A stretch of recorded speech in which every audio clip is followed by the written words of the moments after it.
Parler seul. Beaucoup de gens voient cela comme quelque chose d'étrange. Certains pensent même que c'est un signe de solitude, de stress ou de bizarrerie. Alors, si tu as déjà murmuré tes pensées en marchant, parlé à voix haute en réfléchissant, ou eu de vraies conversations avec toi-même, tu as peut-être déjà ressenti ce petit malaise, comme si ce comportement devait être caché. Mais la vérité est souvent tout autre. Parler seul n'est pas forcément un problème. Dans de nombreux cas, c'est même le signe d'un esprit actif, structuré et profondément conscient. Certaines personnes utilisent instinctivement leur voix comme un outil intérieur. Elles ne parlent pas seules parce qu'elles sont perdues. Elles parlent seules parce que leur cerveau fonctionne d'une manière particulière. La psychologie moderne montre que le dialogue intérieur, lorsqu'il est sain, peut améliorer la concentration, la gestion émotionnelle et la clarté mentale. Alors si tu parles seul parfois, voici probablement 4 dons cachés que tu possèdes sans le savoir. Le premier don caché, c'est une intelligence mentale plus organisée. Les recherches en psychologie cognitive montrent que verbaliser ses pensées aide le cerveau à structurer l'information. Quand tu dis les choses à voix haute, tu transformes un flot mental flou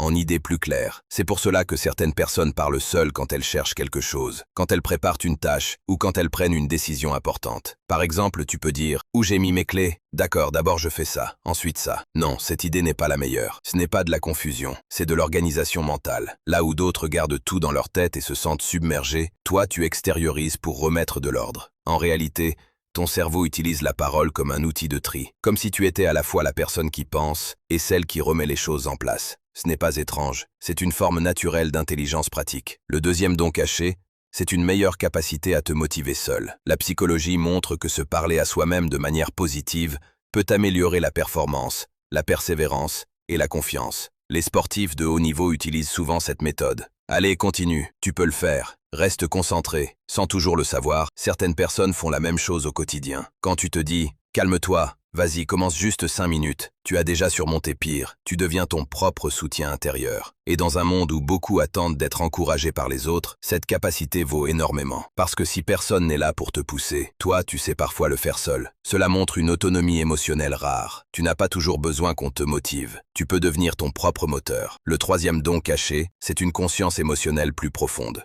Parler seul sert souvent à comprendre ce qu'on ressent. Beaucoup de personnes vivent leurs émotions sans les analyser. Elles se sentent mal, frustrées, perdues, sans savoir pourquoi. Mais quand tu parles seul, tu peux faire quelque chose de précieux. Mettre des mots sur ce qui se passe en toi. Par exemple, pourquoi ça m'a blessé autant? En vrai, je suis fatigué. Ce n'est pas de la colère. Je pense encore à ça parce que ça m'a marqué. Les recherches indiquent que nommer ses émotions aide à les apaiser. Quand une émotion devient claire, elle perd souvent en intensité. Autrement dit, tu ne dramatises pas forcément. Tu traites intérieurement ce que d'autres refoulent. Tu fais un travail émotionnel silencieux. Et cela peut te rendre plus mature, plus lucide et plus stable avec le temps. Ce n'est pas de la fragilité, c'est de la profondeur émotionnelle. Le quatrième don caché, c'est une créativité plus vivante. Les personnes qui parlent seules ont souvent un monde intérieur riche. Elles imaginent des scénarios, répètent des conversations, explorent des idées, testent des possibilités. Certaines rejouent une discussion importante, d'autres inventent des réponses, d'autres encore réfléchissent à voix haute à un projet, une vidéo, une histoire ou un objectif futur. Ce comportement est souvent lié à une pensée dynamique. Ton esprit n'est pas passif,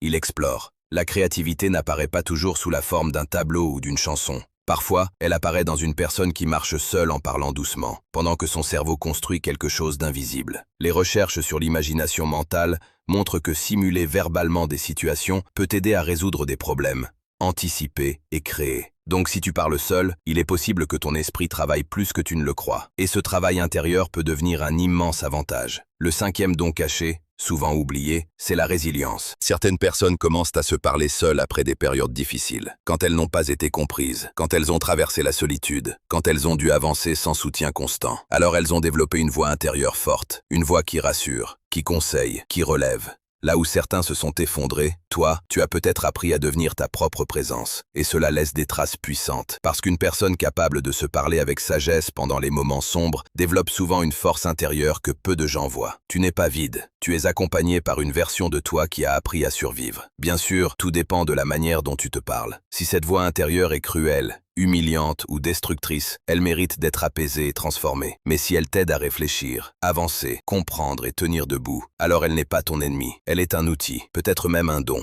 Alors la prochaine fois que tu te surprends à parler seul, ne baisse pas les yeux avec honte. Rappelle-toi que certaines habitudes incomprises cachent parfois les plus grandes forces. Tu n'es peut-être pas bizarre, tu es peut-être simplement plus connecté à toi-même que la moyenne. Et dans un monde rempli de bruit extérieur, savoir dialoguer avec soi-même est une capacité rare. Si cette vidéo t'a parlé, abonne-toi maintenant pour découvrir d'autres analyses profondes sur la personnalité, la psychologie humaine et ses forces cachées que beaucoup possèdent sans jamais les reconnaître.